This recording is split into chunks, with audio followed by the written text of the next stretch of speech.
Y es como siempre vemos nosotros ese barrito en la persona ajena, pero nunca lo vemos dentro de nosotros. Siempre llevamos a ver el problema del otro, pero nunca lo que nosotros realmente tenemos adentro. Wow, Víctor, realmente qué excelente, de verdad que me encanta cómo lo explicas, porque es tan claro, tan preciso, que las personas lo pueden entender perfectamente. Por ejemplo, la espiritualidad puede alejarnos de la realidad, o ayudarnos a enfrentarnos mejor. La primera pregunta que me surge al escuchar esa pregunta es: ¿qué es la realidad? No la voy a desarrollar, la voy a dejar planteada. Porque una persona podría decirme: es que tú piensas que yo me alejo de la realidad, porque en realidad lo que tú crees que es real no es la realidad. Lo voy a dejar planteado ahí. Me encanta dejar preguntas para que la gente también luego pueda pensar qué es lo real. Pero entiendo dónde va la pregunta. Vuelvo a insistir, yo vengo de una base judeo-cristiana, pero también lo podemos ver en el budismo. Cuando Buda llega al nirvana, Buda no desaparece. Buda no se va a la unión con el todo. Buda regresa. Buda vuelve a insertarse en el mundo para crear una comunidad que luego será el budismo con todas las ramas que luego surgen del mismo. Pero Buda vuelve para enseñar, para ser modelo y en algunos casos también para realizar obras prodigiosas. Jesús, a quien se cree en la tradición cristiana que es Dios y hombre verdadero, Jesús es Dios que ha irrumpido en la historia. Dios se ha hecho ser humano, se ha hecho barro. Dios se ha hecho uno de los nuestros en la tradición judeocristiana, y eso es lo que se conoce como el dogma de la encarnación. De hecho, hay una canción que un día escuché y me fascinó, no es cristiana, pero que dice: el camino para llegar a Dios es aprender a ser humanos. Cuando yo la escuché dije: ese es el dogma de la encarnación. Dios se hace ser humano para que el ser humano pueda hacerse Dios. Eso lo decía San Ireneo de León. Dios se ha hecho hombre para que el hombre pueda hacerse Dios. Por lo tanto, la espiritualidad genuina, muy lejos de apartarme, me aproxima. Es la proximidad. Incluso los monjes en su origen, pensemos en los benedictinos, bueno, muchos monjes se apartaban, incluso los anacoretas, pero tarde o temprano la gente descubría dónde estaban y comenzaban a visitarlos para recibir consejo, orientación, guía espiritual. Entonces nunca se iban del todo. Y de hecho muchas veces reyes, príncipes y emperadores los buscaban para pedir consejo, porque al recibir a tantas personas, sabían mucho de la vida y con una amplitud de miras mucho mayor a veces. Entonces la auténtica espiritualidad tarde o temprano, si bien en algún momento te puede apartar un poco, termina implicándote, involucrándote con la realidad. O sea, una persona, en el mismo budismo, la compasión es la esencia del desarrollo o del dharma en el budismo. Claro, están las verdades esenciales del budismo, eh, las ocho nobles verdades, ya no mejor si era nuestro, puede que esté inventando, pero están los principios, las nobles verdades, el dharma, pero al igual que en el cristianismo, lo esencial es la compasión, que la compasión no me hace sentirme superior al otro, me hace eh, padecer con el otro. La auténtica espiritualidad no me aparta, sino que incluso me abre los ojos para ser consciente, como Buda lo fue, de todo es sufrimiento. Todos están sufriendo y todos desean ser felices. El Dalai Lama lo repite una y otra vez. Toda persona y todo ser sintiente es- quiere dejar de sufrir y quiere ser feliz. Eso es algo común. Entonces, la auténtica espiritualidad me abre los ojos frente a esta realidad y me hace consciente de que yo, si decidí encarnar en esta existencia, fue porque tengo que ser humano. Hay algunos que dicen que, claro, que hay que elevarse, hay que adquirir muchas prácticas, pero en el fondo, si partimos desde la base que cada uno depende de tu creencia religiosa, en el catolicismo y en el cristianismo por lo general esto no se cree, pero muchos creemos en la reencarnación. Si nosotros realmente decidimos encarnar en esta existencia, fue justamente para vivir la experiencia humana en su plenitud, en su totalidad, con éxitos, con fracasos, con dolor, con gozo, con alegría, con sufrimiento, con frustración, con logros. con todo, con toda la gama, con aciertos y virtudes, con vicios y miserias. Entonces, la verdadera espiritualidad, al hacerme consciente de la presencia de lo sagrado en todo, también me hace descubrir que mi vida es sagrada y que no debo apartarme de donde estoy.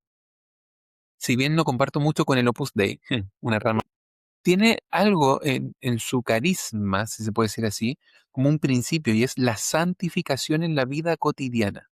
En el Opus Dei, si bien lamentablemente deriva en un cumplimiento del deber que raya en el perfeccionismo, pero en el Opus Dei el fondo es que mi vida cotidiana es el lugar de encuentro privilegiado con Dios. Aunque sean católicos, extremos si uno lo quisiera decir, el lugar de encuentro con Dios privilegiado es el día a día, mi trabajo, mi familia, mis deberes. Eso está en la base. En otras palabras, lo que te están diciendo es, ¿quieres descubrir a Dios? ¿A dónde vas a ir? Ya está ahí. Abre los ojos. Y de ahí empieza a glorificarlo con tu vida. ¿Cómo trabajas? ¿Cómo tratas a tu familia? ¿Cómo trabajas a tus colegas? ¿Cómo tratas a la gente en tu casa? Cuando vas a una fiesta y una celebración, ¿de qué manera la vives para que también glorificarme ahí, que estoy presente? Claro, en el Exacto. caso del Opus Dei, como está dentro del catolicismo y de una rama más conservadora, se vive mucho quizás desde la moral y el deber. Mm, Pero si sacamos un poco eso y nos quedamos con el trasfondo es, Dios está presente aquí y ahora. Su fundador decía en una frase, es Cristo que está pasando continuamente. El Cristo está aquí. Jesús en el Evangelio Próquisto de Santo Tomás también lo dice, parafraseándolo, levanta una piedra y allí me encontrarás. Corta un leño y allí estaré yo. O sea, no hay qué que irse lindo. lejos de la realidad. Lo que sí hay que aprender a hacer, y para esto ayudan los ritos de las religiones, las oraciones, la meditación, lo que sí hay que aprender y desarrollar es la capacidad de ver. El que tenga oídos para oír, que oiga. El que tenga ojos para ver, que vea. Porque en realidad lo que hay que oír y lo que hay que ver no está lejos, está aquí. Solo que no todos tienen la capacidad para verlo. Qué lindo y qué lindo mensaje realmente con toda mi comunidad que te está en este momento viendo y oyendo, realmente que llegan esas palabras. Y hablando de todo esto ahorita, como que se me vino así algo a la mente cuando tú estabas hablando de la felicidad. Nosotros tenemos como humanos a buscar la felicidad afuera de nosotros, cuando la felicidad realmente está dentro de nosotros, cuando somos nosotros los que tenemos que buscar esa felicidad tanto así con el creador, tanto así en nuestro día a día. Me acabaron muy bien esas palabras que tú me dijiste realmente que resuenan mucho conmigo. Yo quiero preguntarte, y ya que estábamos hablando de la conciencia, ¿qué significa realmente elevar la conciencia? Voy a- Esto puede sonar muy paradójico, pero elevarse es rebajarse. Hay un concepto en griego que se llama kenosis, la kenosis divina, que justamente habla de la encarnación y está en la carta a los Filipenses, capítulo 2 del Nuevo Testamento. eh, Cristo, que siendo Dios se hizo ser humano, despojándose de todo, de su riqueza, de sus privilegios, y que llegó a la muerte y muerte en cruz. Esto es un poema, es un himno precioso que parte con este Cristo que es Dios, pero empieza a despojarse, a despojarse, a despojarse hasta llegar a la muerte y a esa muerte tan extrema. No es una oda al sufrimiento, no es una oda a la muerte, no es una oda al maltrato y al menosprecio por lo humano, es todo lo contrario. Es rebajarse, bien entendido. No es humillarme frente a los otros. No, no, no, no, no. Sino es hacerme consciente de que lo sagrado está aquí y ahora. El lenguaje crea realidades y el lenguaje también va forjando el cómo nos vemos a nosotros mismos, cómo vemos el mundo y cómo concebimos a Dios y también cómo somos. Entonces es muy importante usarlo con precisión. Elevar la conciencia no, sí es un término adecuado, pero yo lo quiero retratar con una imagen. A mí me encanta hacer trekking, hace mucho debo admitir que no lo hago, pero hubo un tiempo incluso en que estuve en un grupo de montaña y hacíamos trekkings en el sur de Chile o en diferentes cerros.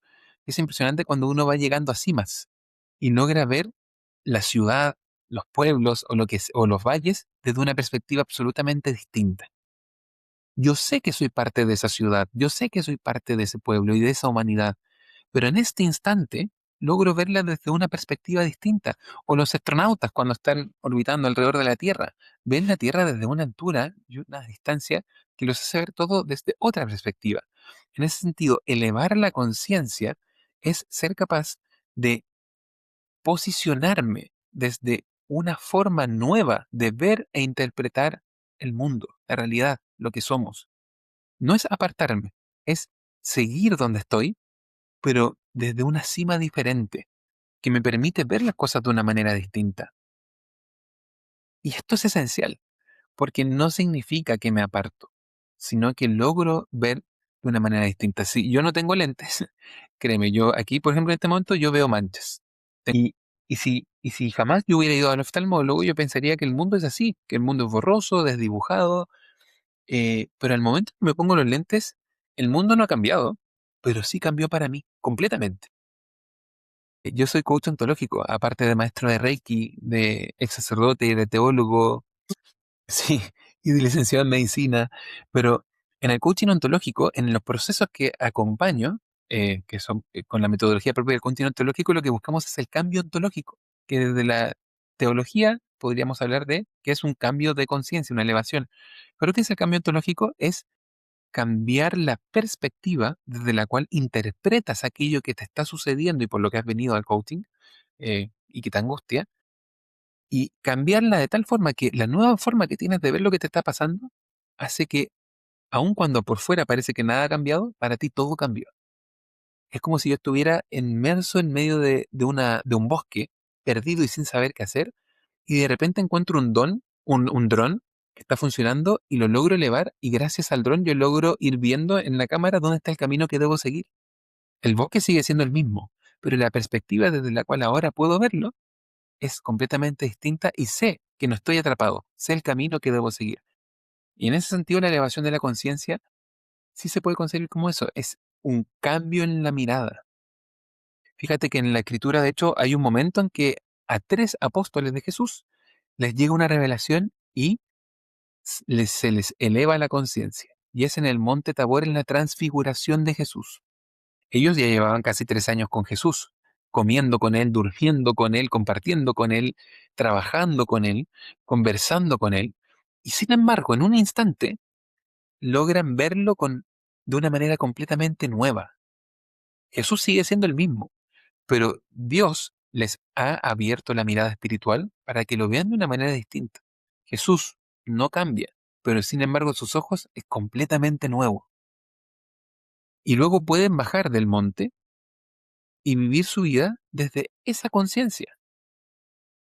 Entonces, claro, la elevación de la conciencia me permite ver todo de una manera distinta sin necesidad de apartarme del mundo. Si bien a veces cuando llega me hace apartarme por un tiempo porque es muy desestabiliza todo. Bien, y esto lo vemos en el continuo ontológico. El cambio ontológico, la elevación de la conciencia, te hace ver las cosas de una manera distinta y por lo tanto actuar de una manera diferente.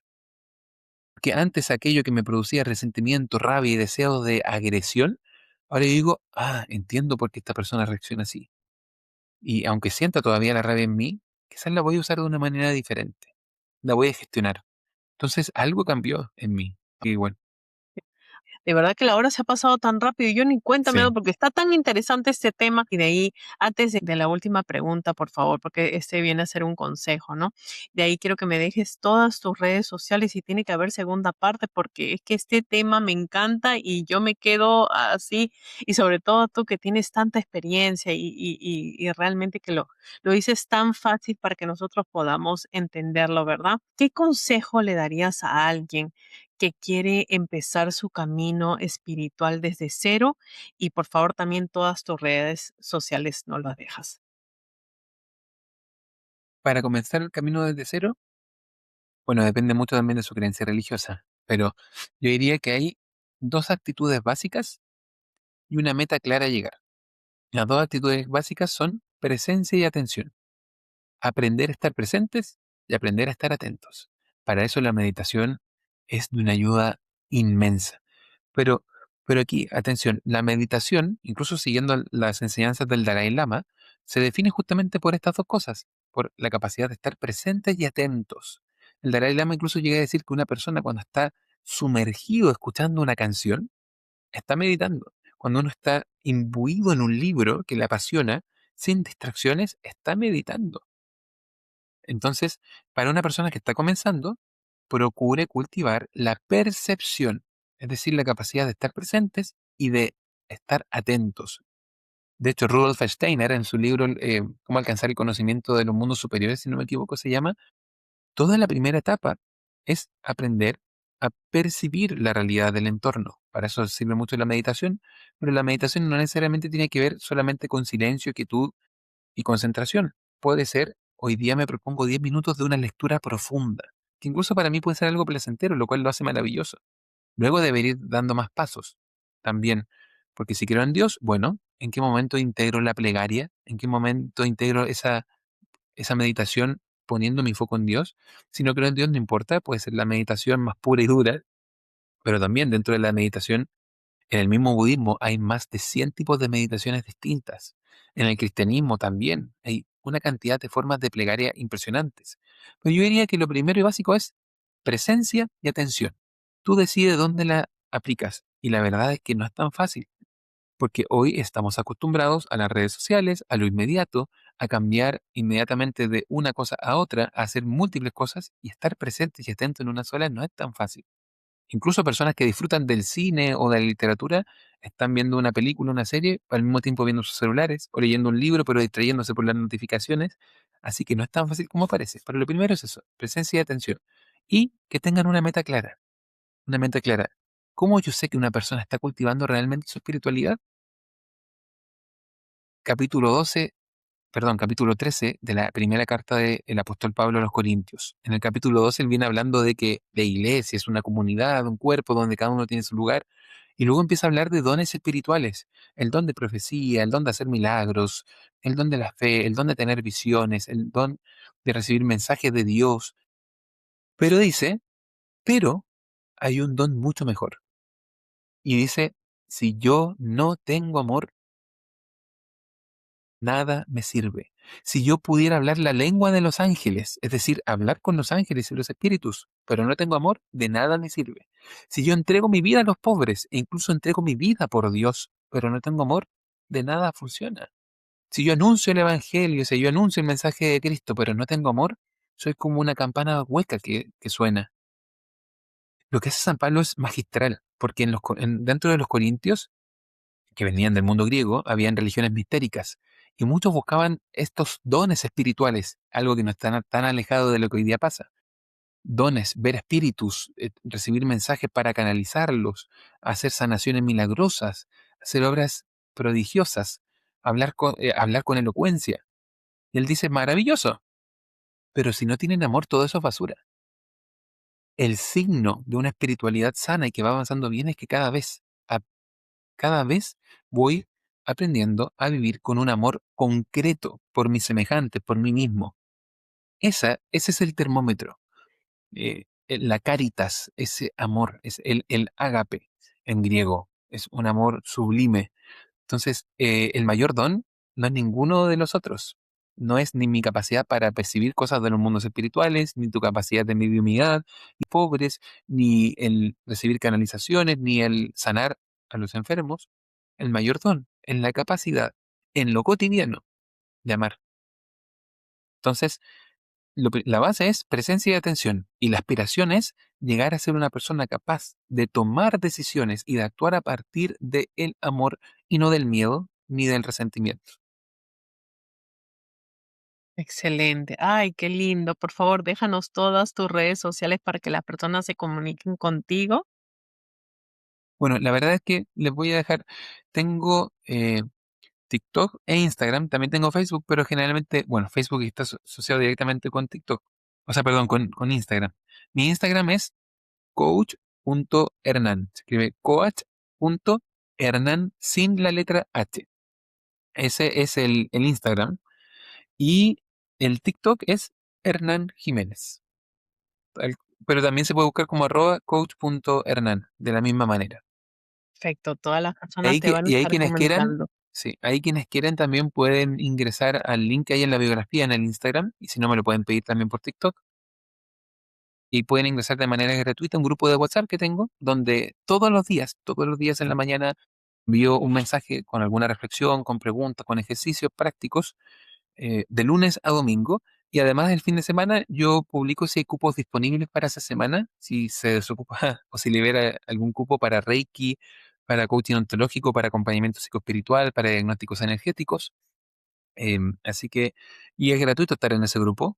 A mí me sirve mucho porque me implica para mí estar leyendo continuamente, estudiando, formándome para poder Excelente. ir compartiendo contenido, pero al mismo tiempo me sirve porque también así, a través de ese grupo, las personas van llegando a mis servicios, que generalmente no suelo ofrecer siempre por las redes sociales, pero sí por ese grupo.